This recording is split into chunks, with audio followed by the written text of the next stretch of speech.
location. All right, so tell me what the idea is now, or the initiative with bicycling in Morgantown. Well, as part of our long-range transportation plan, we included the development of a bicycle system.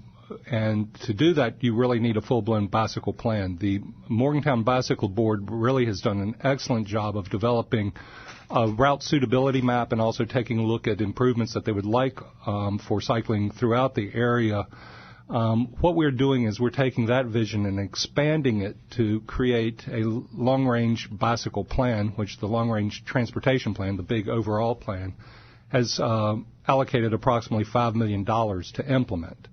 So we're taking the vision of the bike board, expanding it, and developing individual projects that we can look to move forward with DOH help as well as with the area's municipalities to improve the conditions for cyclists throughout the area. But more importantly, you're looking for input from cyclists. That's right. In Morgantown. And we can also take your phone calls on issues like these. If you're a cyclist, we'd like you to share your bike route, and along your bike route, what are some of the problems that you see? What are some of your views of cycling around Morgantown? What are some of the visions? What would you like to see as far as bike routes in Morgantown?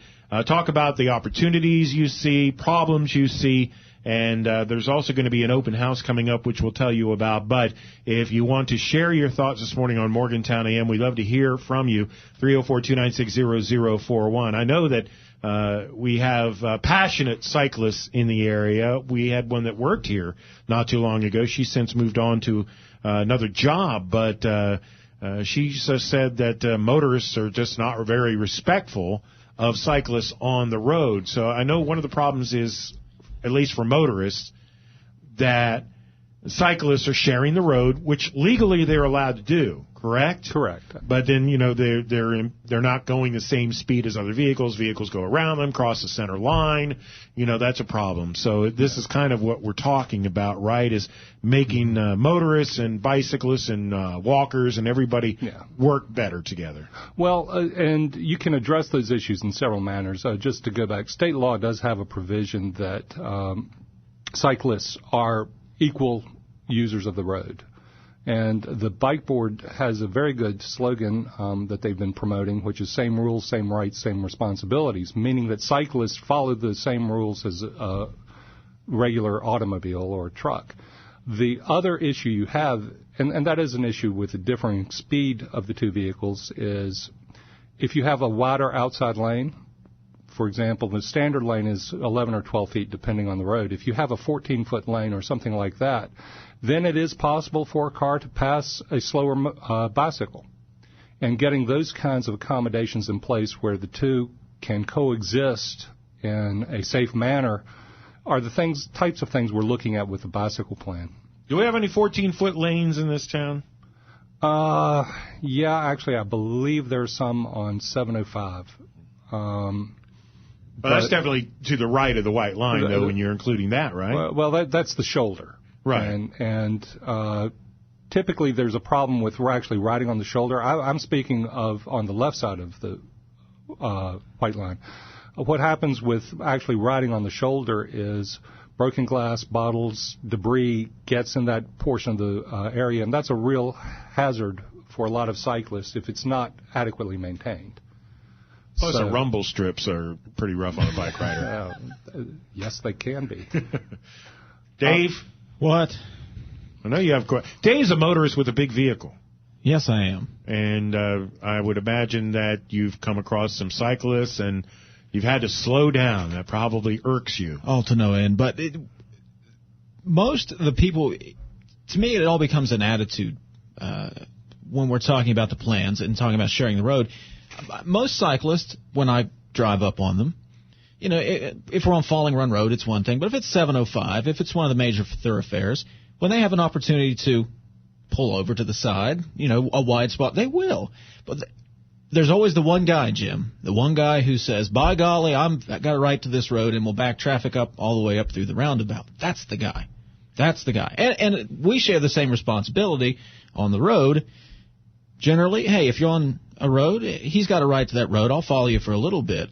But we gotta learn to coexist, I guess is where I'm going.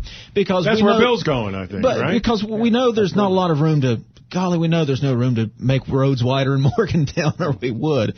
But so how do we do that? How do we just kind of, I guess we just need to mellow out a little bit then, right? Yeah, well, it's an educational program for both the automobile driver and the cyclist. And in fact, I'll toot the bike board's horn again. They actually have a that was the bicycle horn. That was the Road Runner. Oh yeah. Me. Anyway, the bike board actually has a class for cyclists on how to safely navigate through the road system and to be careful about it. And it's also an educational process for the car driver too, and understanding that cyclist does have a right to be there and coexisting with them. So, how many people in town? Do we have a guesstimated number of the cyclists around town? Well, I don't have a good firm number on the number of cyclists. I can tell you that, and this is another topic, another reason we're talking about cyclists, that Morgantown has approximately 16 to 20% of commuters who use some other kind of transportation than the automobile to get to and from work. And that includes cyclists and pedestrians and the PRT and transit. And I will tell you, transit's on the order of about 2% of that. So alternative means, including cyclists, are a very significant portion of the ridership in an area. And that number is going to grow. If you take a look, and Jim, you'll kind of be shocked by this. If you take a look at the number of people who at 16, the percentage of people at 16 who have their driver's licenses, when we were growing up, it was everybody wants to go and get their driver's license on their 16th birthday. And those numbers always ranged between 84 and 88%, I think, was the highest percentage in like 1988 of people of 16, between 16 and 19 who had their driver's licenses. That number's dropped to about 68%. Wow, that's a significant drop. It's a huge drop. And the surveys that we're seeing among millennials, people born after about the 1980 or so forth, is they don't really want to drive cars anymore. They want to find an alternative means of getting around. They like public transportation. They like bicycles. They like walking. And that's a seismic shift in the population and where we're going. And if you throw in on top of that the fact that our population is aging, the baby boomers are aging out, they become less and less likely to be able to drive, just of physical infirmities and that sort of thing. So there's a huge pent-up demand for alternative forms of transportation that's developing. It was a lot easier as a kid to bike in Maryland. I mean, you don't have the hills. And I don't know. They have more vision, or they have more land, or I don't know. But the roads were wide. There's always shoulders. Even on the country roads, it seems it was always okay to bike. But I know what you're going to say in response to what I'm about to say. That explains a lot. I did get hit with a truck mirror one time as I was cycling in Greenbelt, Maryland. I wasn't seriously hurt, but as far as the long-lasting effects, I'm not really sure. But I know what you're saying right now. That explains a lot. Sandy is calling in. Hi, Sandy. Yes, and I feel this way.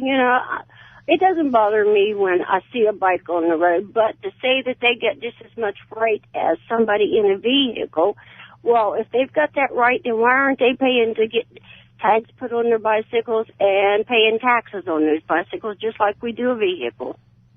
Well, they do pay a sales tax on there, and there is a talk about that. I stay in touch with the cycling community, and I think a lot of them would be willing to have a tax if they were getting the improved facilities. Yeah, because in some places I go, like around Gettysburg, Pennsylvania, you've got your 14-foot roadway, but then you also have a 2-foot bike lane going the whole length of the road as well. Yeah. And I think that cyclists would be willing to pay something to have that lane if we could look ahead into the future and plan. Of course, you're the MPO. You're all about planning, but there's been a lack of planning, as you know, in Monongalia County. Bill Austin is our guest with the MPO. Our number is 304-296-0041. We'd like to hear from you this morning, especially if you are a cyclist in Morgantown. What are your frustrations? What would you like to see improved?